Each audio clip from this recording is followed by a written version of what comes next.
Yes, welcome to the show. AF Sports. Nigeria 1, Rwanda 0. Now we are third in the group, 1 point behind Benin Republic. Good thing is we won 1-0. We didn't concede. We have +2 goals, while Benin Republic has +0. So on Tuesday we go against South Africa. But in this game, a lot happened. We are going to dissect what happened today. But before we go into the Nigeria match proper, I want to run you through some of the results that happens in the other World Cup qualifiers. And Armenia were beaten 5-0 by Portugal. Republic of Ireland played a 2-2 draw with Hungary, and Australia beat Cyprus 1-0. San Marino were beaten 6-0 by Bosnia and Herzegovina, and Latvia lost at home 1-0 to Serbia, and England defeated Andorra 2-0, and Nigeria defeated Rwanda 1-0, and then Trinidad and Tobago play goalless with Curacao, and Haiti, Honduras play goalless draw. Nicaragua and Costa Rica play 1-1, and USA and South Korea will play this night. So now back to the Nigerian game. You see, in this game, the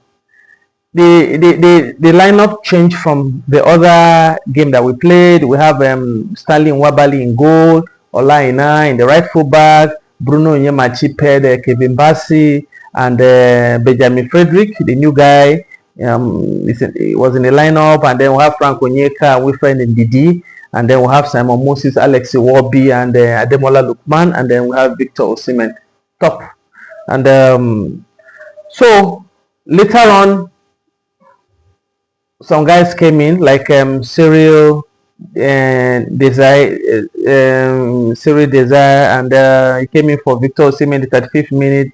Tolu Akoradare came in for Frank Onyeka, and Billy Bashir came in for Ademola Lookman in the 75th minute, and then Osei Samuel came in for Laina in the 87th minute, and Troseko also came in for Cyril Desai and in the 87th minute. But truth be told, I don't like the performance. We were too sloppy in the first half.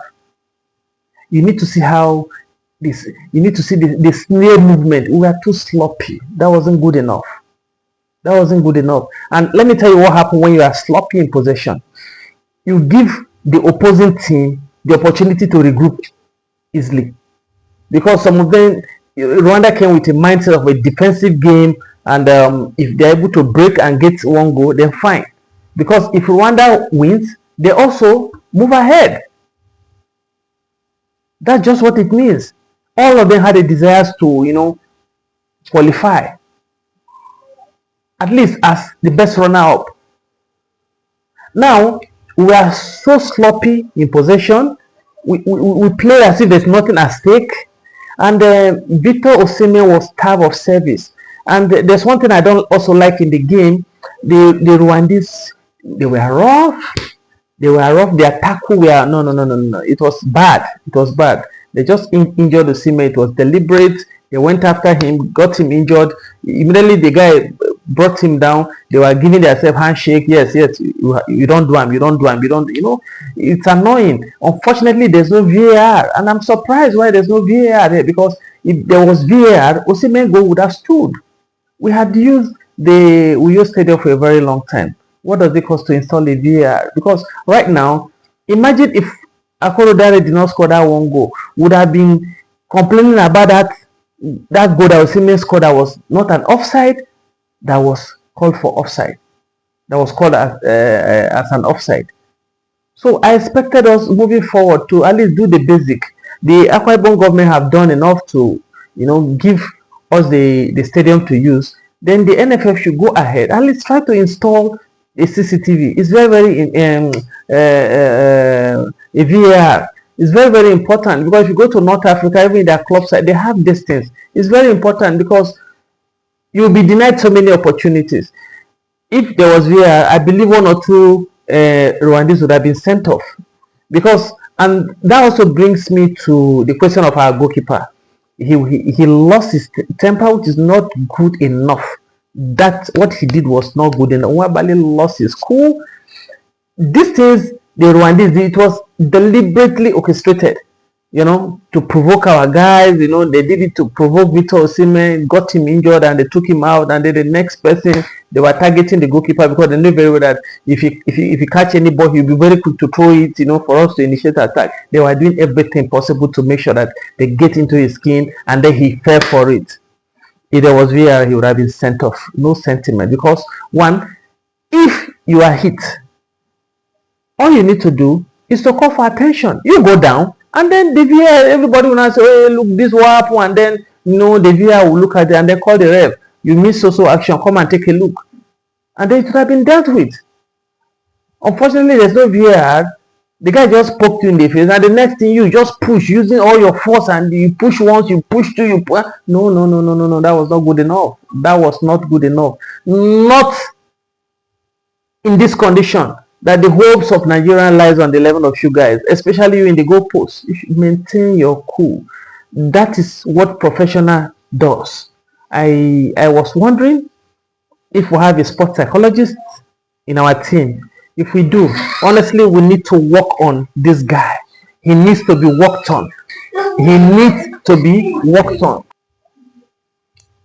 So it's very, very important, because you see, when you retaliate, allow the ref to take the decision. But if you try to take laws into your hand, you that retaliated, you get sent off. That's just what it is.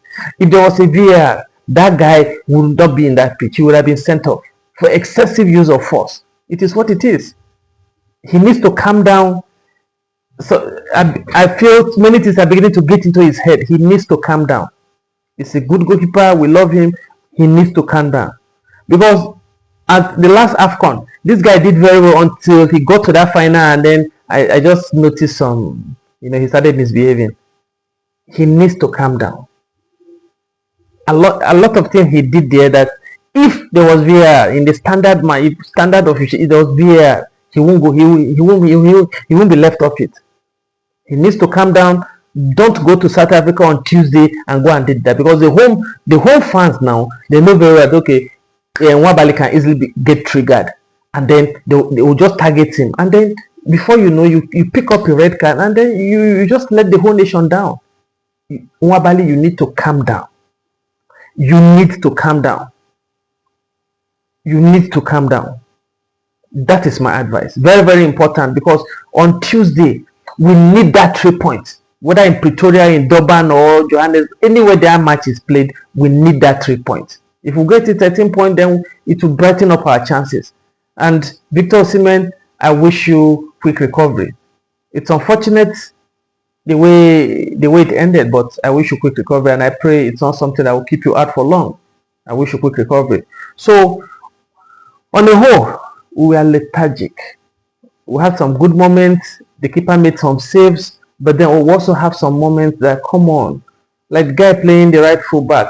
If you're able to beat your last man, if you get to the byline, you want to put up a cross, please don't apply force. All you need to just spin it gently. It will get to the attacker. If you watch England versus Andorra today, if you see the pinpoint cross Rhys James put into the box for Declan Rice to score, that is how a right fullback crosses. Same thing to the left fullback. Look at the box. Look into the box. Look at the box. Whip the ball in such a way that all it takes is just a little contact from any of your player to get us a goal. Please. I don't like what I saw today. Honestly, when we all watched the game, we're all apprehensive. A lot of words were used which I don't wish to even use on this program. We're all apprehensive, and imagine the magnitude of people that came out in that stadium, waiting to see us win. Because, I get angry when I see some of this performance. I know it takes time to build a team, but at least by now, we should be sure of what we want to play. If we are playing a 4-2-3-1, if we are playing the 4-3-3, if we are playing a 3-5-2, we are playing 3 at the back, whatever it takes, by now we need to avoid being sloppy. We need to start on the stronger foot. We need to move this ball quickly before the opponent regroup, because a team that decide to do low block, by the time they come, if you are fast enough to release the ball quickly, at least it can disorganize them. But when you start doing those sloppy pass, slow build up, and it gives them that time to regroup and go back. We watch football week in, week out. We watch it from other managers. We watch it from other teams. We have watched the best of teams. We've seen how they play. So at least we know football when we talk one. What we saw today, damn, it wasn't good enough. Thank God we won. But then against South Africa on Tuesday, we expect an efficient performance. We expect our guys to move the ball quickly, because what I foresee is that in Johannesburg or in Pretoria or in Durban, wherever they're going to play that game, South Africa wants to come out quickly at us and get the goal quickly and then decide to sit back. But please, we need to sit up. We need to give a controlled performance, because one thing is this: if you watch Alex Iwobi in Fulham, smart play, Fulham are they play as a team. They don't necessarily have they don't have the bigness, but they play as a team. Everybody's efficient. Everybody knows his or her role very, very well, and they go all out. You could see Bassi, the way he plays aggressively. Even in the last match when Estavo nearly broke his leg with dribbles, you could see he still recovered. He went for it. So that is how it works. You don't sit up. You don't just do that slow build up. Please, we don't want to see it. We don't want to see it.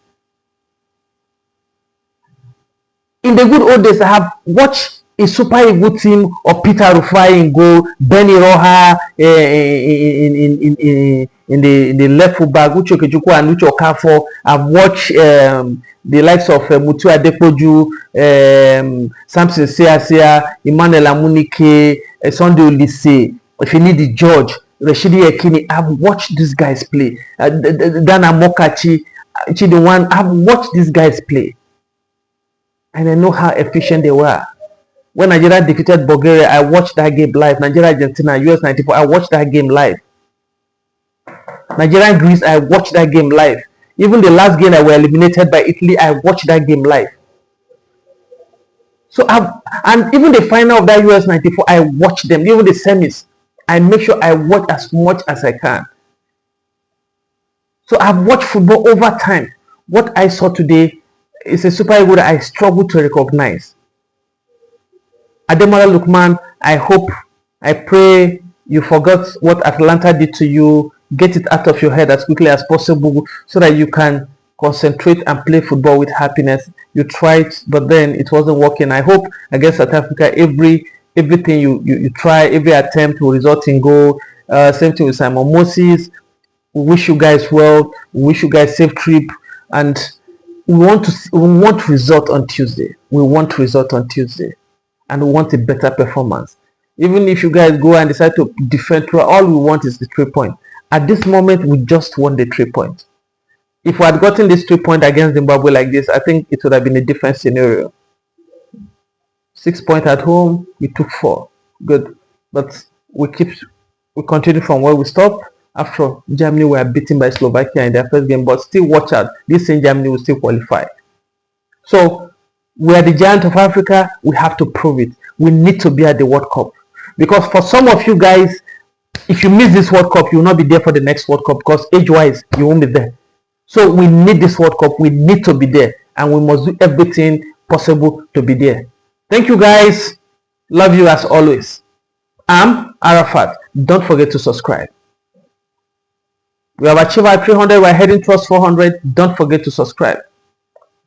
Want to tell 10, 10 to tell others. Love you. Good night.